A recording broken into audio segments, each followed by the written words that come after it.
é interessante a gente perceber uma coisa, tem uma coisa em mente. Quando a gente está falando que nasceu um Brasil, né? Ele não nasceu prontinho e acabado, assim como um bebezinho que vai nascer. Há um processo de formação desse Brasil. E tudo que a gente viveu até então, ou seja, tudo de 1500 até 1822, de certa forma ficou como herança para a gente, né? Ficou como herança para quem iria governar o Brasil e para os brasileiros que iam viver nesse país dali para frente. Então, assim, não foi uma ruptura, vai deixar tudo que tem no passado e daqui para frente, né? Assim como a gente não era um país adulto, amadurecido, consolidado, também não era uma, digamos assim, uma coisa que apareceu do nada. Então, há um processo histórico, há uma trajetória também que explica, né, as condições que levaram determinadas lideranças a tomarem determinadas atitudes naquele momento, né, nos momentos posteriores à independência, certo? Então eu quero começar fazendo essas ressalvas, porque isso é importante. Não vai bastar aqui você ficar decorando, só decorando nomes, números e partidos e grupos políticos, porque é uma teia, né, de interesses e de grupos políticos a partir de agora. Tem muita coisa para a gente ver. Então é importante você ter essa noção processual, né? Não queira entender tudo de uma única vez. Vai montando a sua linha do tempo, vai montando o seu quebra-cabeça com cada uma das coisas que a gente vai estudar agora.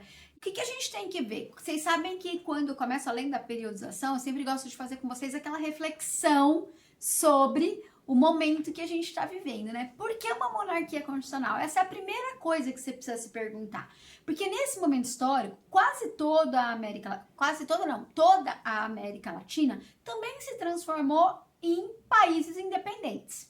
Acontece que aqui na América, todos os países viraram repúblicas, a começar pelos Estados Unidos. O México teve um curto período monárquico, mas foi muito curtinho. Então, o que explica isso, né? Qual foi a grande... por que o Brasil virou uma monarquia constitucional? É claro que uma das coisas, a gente sabe, porque a gente viu na aula anterior, tem a ver com a figura do Dom Pedro I e essa articulação que se deu em torno da figura dele, por meio das elites políticas e aristocráticas do Brasil ali, certo? Então, o Dom Pedro II, o Dom Pedro I, ele era esse articulador, digamos assim, de interesses. Ele também tinha alguns apoios. O próprio pai dele, Dom João VI, né, lá em Portugal, ele, de certa forma, não se enfrentou em nenhum momento com Dom Pedro I, né? Então, você tem uma série de coisas aí, do ponto de vista dos interesses e da facilidade para conseguir fazer uma ruptura e uma emancipação política, que é diferente o processo histórico, né? Desde a vinda da família real. Então, a história da emancipação do Brasil é diferente da história da emancipação do resto dos países da América Latina. E isso em si já constrói uma diferença importante para a gente. E isso em si explica um pouco dessa escolha de uma monarquia constitucional, né? Mas tem mais do que isso, e era isso que eu queria ler com vocês aqui agora. Olha só, o significado da independência. Vamos ler um trechinho da professora Lilian Schurtz. O 7 de setembro era um movimento simbólico, destacado de um longo processo de ruptura. Esse longo processo de ruptura, queridos e queridas, inclui o quê? O que inclui esse longo processo de rupturas? Inclui as revoltas nativistas, né? As revoltas emancipacionistas, inclui a vinda da família real e as transformações, né? E as iniciativas do Dom João VI, como, por exemplo, a ruptura do Pacto Colonial, o Tratado do Comércio e Aliança, né? Que é a tal da abertura dos portos das nações amigas, e também a elevação política do Brasil, né, de colônia para participante do Reino Unido de Portugal e Algarves. Então, todo esse longo processo é que explica a independência do Brasil. E o que ela está dizendo aqui no comecinho do texto? O 7 de setembro é apenas o quê?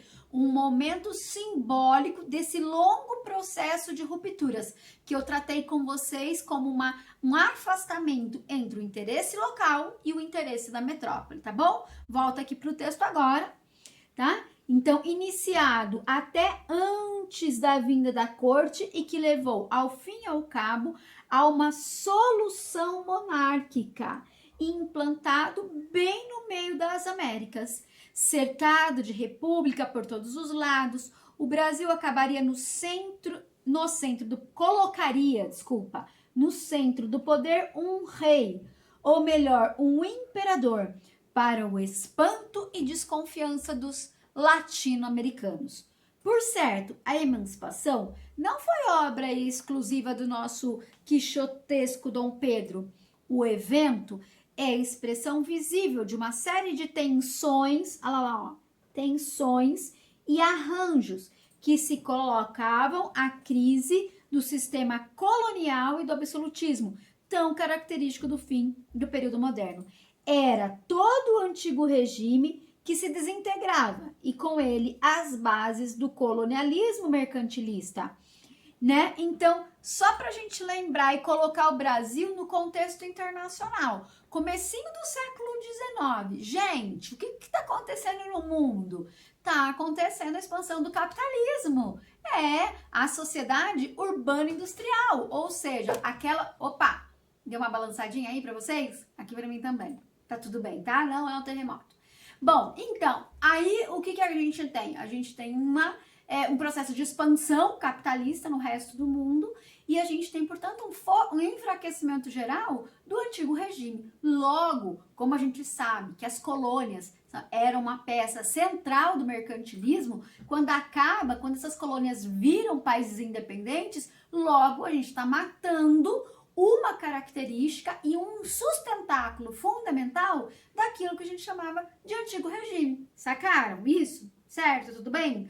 Então, a independência do Brasil e o desenvolvimento do Brasil como um país independente se dá nesse contexto. Um contexto de de desenvolvimento, de expansão das sociedades urbano-industriais. Mas, Ale, vai ter industrialização no Brasil também nesse momento? Será?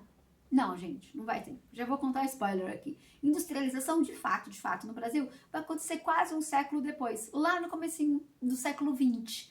Então, assim, o Brasil ainda vai continuar sendo um país agroexportador e com mão de obra escravista.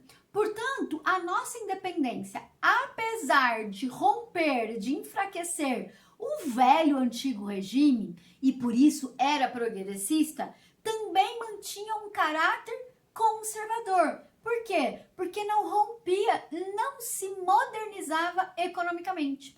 Então, a independência política do Brasil não representou a sua modernização econômica, entendeu? Por isso que esse Brasil que nasce, ele nasce ao mesmo tempo liberal, né? Porque rompe com o antigo regime e rompe com a monarquia absolutista e o mercantilismo, mas mantém várias estruturas coloniais, como, por exemplo, eu acho que a mais importante delas é a questão da escravidão.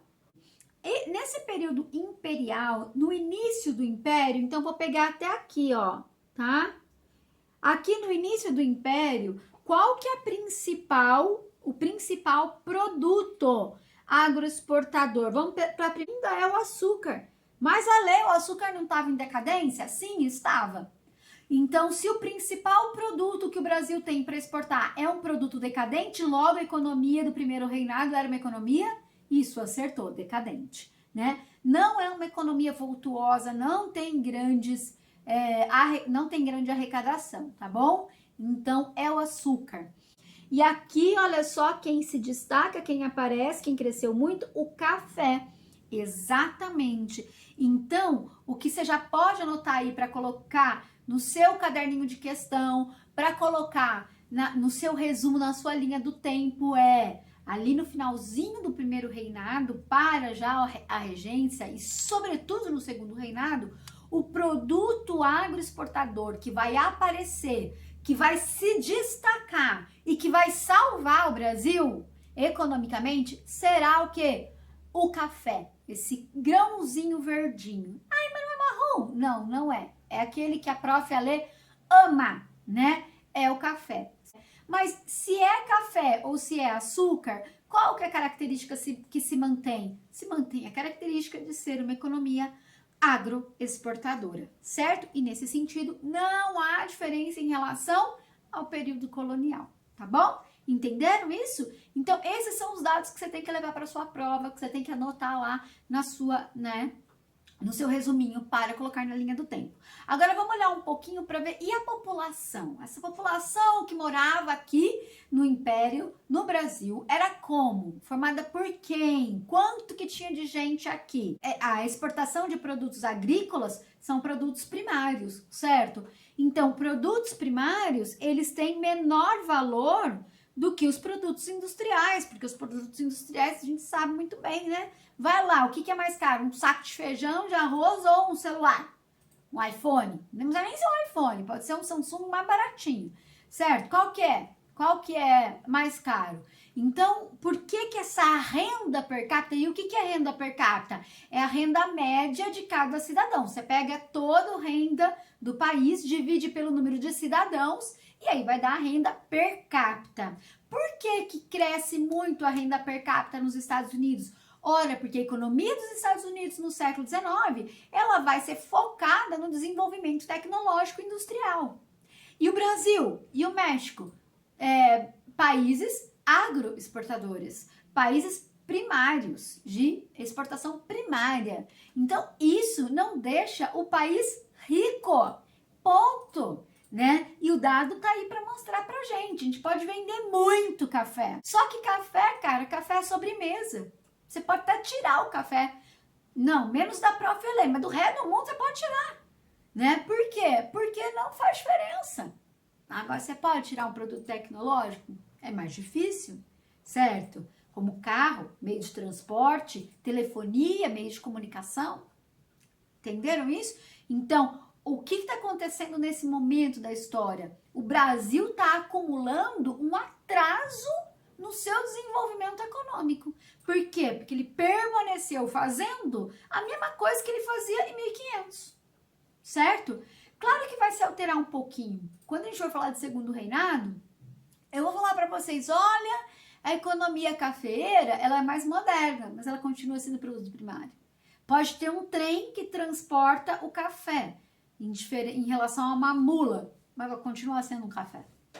Entendem isso? Então, esse gráfico aqui, olha para ele de novo, ele mostra isso, como que a renda média do cidadão americano cresceu e como que a renda média do cidadão brasileiro praticamente permaneceu estável, né? Não caiu, é verdade, mas permaneceu estável. Só que o que acontece também, o que a gente percebe, né? Isso não significa que o Brasil não cresceu, tá, gente? Porque aumentou a população também.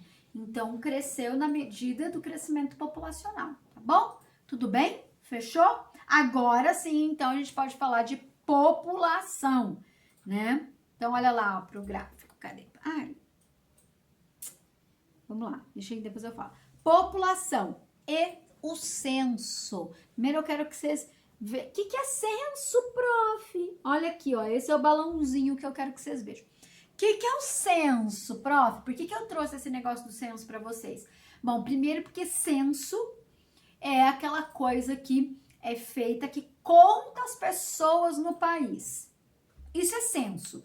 Em 2020, agora que a gente está em 2020, então, o Brasil ia fazer um censo e os Estados Unidos estavam fazendo um censo. O Brasil cancelou seu censo e os Estados Unidos jogou para 2021 e os Estados Unidos também estavam num processo de cancelar o censo. Por conta do quê? Por conta da pandemia e do coronavírus. Se todo mundo tem que ficar em casa, ora, como é que a gente vai contar as pessoas, bater na porta lá e falar, e aí, né? Quantas pessoas moram nessa casa? Então, por que eu trouxe isso para vocês? Para dizer o seguinte, tudo que a gente fala aqui, do ponto de vista de números, são projeções. Por que são projeções? Porque não existia o censo no Brasil no primeiro reinado. O primeiro censo, ou seja, a primeira vez que o Brasil vai conseguir contar a sua população de verdade verdadeira, vai ser só lá em 1872. Então, todos os dados que a gente disser aqui, que a gente encontra, são dados que a gente projeta. A gente acha que tinha tantas pessoas e faz isso muitas vezes baseado em dados da igreja, do número de nascimentos, do número de pessoas que são batizadas e por aí vai. Do número de escravos que entram no Brasil, então as notas, né, as notas contábeis, porque eles eram considerados mercadorias, esse tipo de situação. Mas quantos índios tinham no Brasil em 1822? Né? Entenderam isso? Então, são esses dados. E qual que é o impacto que a gente tem em relação a isso? Não é só não saber quantas pessoas tem. Por quê? Porque quando a gente sabe quantas pessoas tem, onde elas moram e como elas são, essas pessoas, essas famílias, os governos têm condição de elaborar uma política mais efetiva. Então, quando a gente pensa em primeiro reinado, é muito difícil a gente pensar numa política. Qual era a política do primeiro reinado para a população brasileira? Ora, se eu não sei nem quem é a minha população, se eu não tenho nem o raio-x dessa população, como é que a gente vai conseguir fazer uma política correta? E aí, isso é tão verdade que eles discutiam isso lá no primeiro parlamento brasileiro. Os deputados diziam, gente, mas que lei que a gente vai fazer? Eu nem sei como que é o Brasil, né? Então, olha aqui, ó, para os slides, essa fala, nós não temos os dados precisos para sabermos os males que devem remediar. E sem conhecimentos necessários, nada podemos fazer. Isso é a fala de um deputado do primeiro parlamento brasileiro, lá constituído em 1822, né? Então, fruto da primeira eleição, inclusive, para o primeiro parlamento brasileiro. Então, ele fala, se a gente não sabe os dados e a gente não sabe os problemas, a gente não tem como fazer nada. Isso pode ser uma posição confortável, né? Eu não sei, então não vou fazer. Ou então pode procurar fazer alguma coisa. E eu coloquei lá no livro digital, tem algumas curiosidades interessantes, né? Por exemplo, o governo brasileiro tentou contar a população em 1832, ali já tinha sido do final do primeiro reinado para o começo da regência. Só que aquele era um momento em que a Inglaterra estava fazendo uma pressão para o Brasil abolir a escravidão. Então já tinham vários negros, ex-escravos, que tinham conseguido a alforria, a liberdade. Quando veio a lei para contar a população, o que essa população de ex-escravos achou? Que seria uma espécie de golpe do Estado para reescravizar essas pessoas, ou então para contar os seus filhos para transformá-los em escravos. Aí você pode pensar, nossa, que bobagem, Alê. Não, não é, porque você tem 300 anos de escravidão e quem que escravizou, né? Ah, foram pessoas que compraram e venderam, só que fizeram isso com o aval do Estado. Então, tinha uma desconfiança em relação ao Estado. Entenderam? Então, esse negócio de, hoje em dia, se o censo chegar na sua casa no ano que vem e for bater na porta, você receba. O censo é feito pelo IBGE, Instituto Brasileiro de Geografia e Estatística, que não existia naquele momento histórico, né? Então, hoje a gente reconhece mais a importância de fazer o raio-x da população brasileira para entender quais são os problemas, para poder fazer as políticas corretas. Mas naquele momento, no primeiro reinado, isso não existia. Entenderam? Tudo bem? Bom, mas tem alguns dados, algumas projeções? Tem. E é isso que eu quero mostrar para vocês agora. Olha só. A projeção, pelo menos, dá pra gente perceber na projeção que a população brasileira cresceu muito entre 1820 e 1890. Tá vendo?